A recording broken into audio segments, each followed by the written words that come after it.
Hi hello నమస్తే welcome to my channel Bigg Boss season 9లో ఇక కొన్ని లైవ్ అప్డేట్స్ అలాగే ఎపిసోడ్లో జరిగిన విశేషాల గురించి కొన్ని అయితే మాట్లాడేసుకుందాం. ఇక లైవ్ గురించి మాట్లాడాలంటే నిజంగా చాలా అసహ్యం అనిపిస్తుందండి.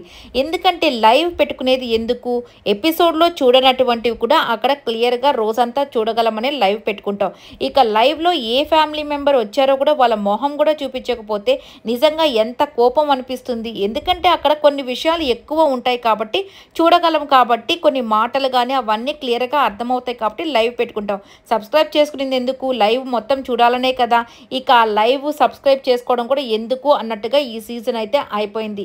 ప్రతిదీ కూడా మాటలు ఎక్కడో మాట్లాడుతుంటారు, కెమెరాని ఎక్కడో చూపిస్తూ ఉంటారు. ఒక పర్సన్ మీద ఫోకస్ ఎక్కువ ఉంటుంది, ఇంకో పర్సన్ మీద అసలు ఫోకస్సే ఉండట్లేదు. ఇలా అయితే జరుగుతూ వచ్చేసింది కాబట్టి లైవ్ గురించి మాట్లాడడం కూడా అస్సలకి నచ్చట్లేదు. ఇక ఎపిసోడ్లోకి వచ్చేసరికి ఎపిసోడ్ కంటే ముందు కళ్యాణ్ గురించి కొన్ని మాటలైతే మాట్లాడదాం.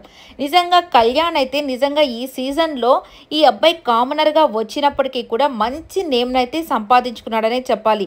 సో ప్రతి ఒక్కరికి హెల్ప్ చేసే విషయంలో నిజంగా కళ్యాణ్ అయితే చాలా బాగా ముందడుగు వేసే వ్యక్తిగా అయితే ఉంటున్నాడు.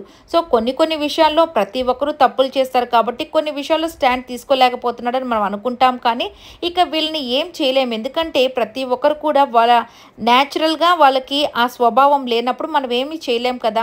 కాకపోతే తప్పు చేసినప్పుడు తప్పు అని చెప్పుకుంటాం, ఒప్పు చేసినప్పుడు ఒప్పు అని చెప్పడం అంతే కదా రివ్యూవర్స్ పని కాబట్టి. కానీ ఈరోజు మాత్రం నిజంగానే కళ్యాణ్ చాలా బాగా నచ్చాడు. ఇప్పుడు వీళ్ళందరికీ కంటెస్టెంట్స్కి టైమర్ అయితే పెట్టేశారు కదా, ఆ దాంట్లో కూడా ఈ చిక్కుముడులు, ఈ గేము, ఈ టైమరు ఇదంతా ఎందుకండి. ఫ్యామిలీ వీక్ హ్యాపీగా వాళ్ళకి టైం ఇచ్చేసి ఉంటే అందరికీ హాఫ్ అన్ అవర్ 1 అవర్ ఇచ్చేసి ఉంటే సూపర్గా ఉండేది.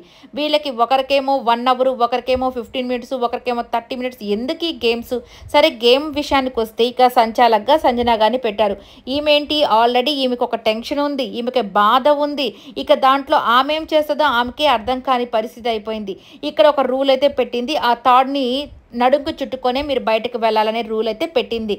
ఇక దాంట్లో పెద్ద గొడవలు. చివరికి ఆమె ఏం చేస్తుంది, ఆమె ఏమన్నా సుమన్ శెట్టి గారికి అన్యాయం చేయాలనుకుంటుందా? ఆమె ఏంటి సంచాలక్గా ఆమె చేయాలనేది ఆమె కోరిక.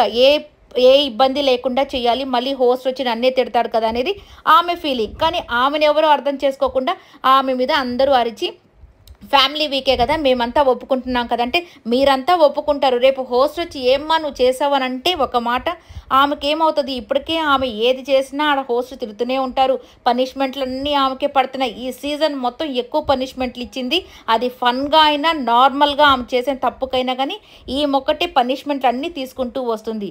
సో కొంతమంది లాస్ట్ సీజన్లో టేస్టీ తేజకి ఇచ్చినట్టు ఈమె కూడా లాస్ట్ ఇస్తారంటే టేస్టీ తేజ అక్కడ తప్పు చేశాడు కాబట్టి పనిష్మెంట్ వచ్చింది. ఈమె తప్పేం చేయలే, ఇక్కడ ఒపీనియన్స్ మాత్రమే అడిగారు అందరివి. ఇక ఒపీనియన్స్లో ఆమె పేరు వచ్చింది, దాన్ని బట్టి ఈమెకి ఎందుకు ఇంత పనిష్మెంటు? ఆయనకి ఏమైనా పెళ్ళై 2 పిల్లలు ఉన్నారా? లేదు కదా, ఈమెకి 2 పిల్లలు ఉన్నారు, చంటి బిడ్డలు వాళ్ళు. ఇక ఇలాంటి ఆమెను ఎందుకు ఇంత ఏడిపించడము?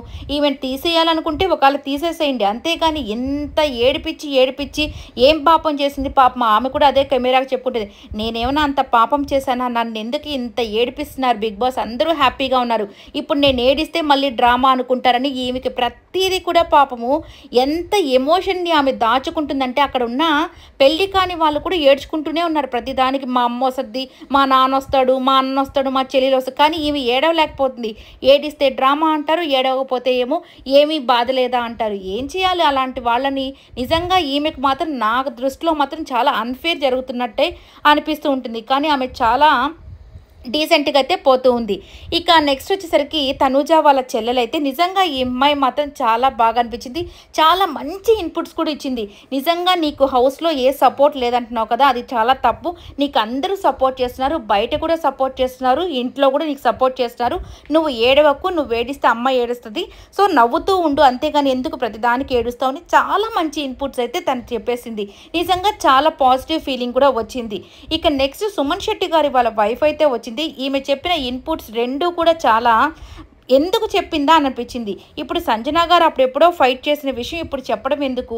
ఆమెతో ఎప్పుడు డిస్కషన్స్ అంటే వీళ్ళిద్దరి మధ్య ఎప్పుడు డిస్కషన్స్ రాలేదు కదా!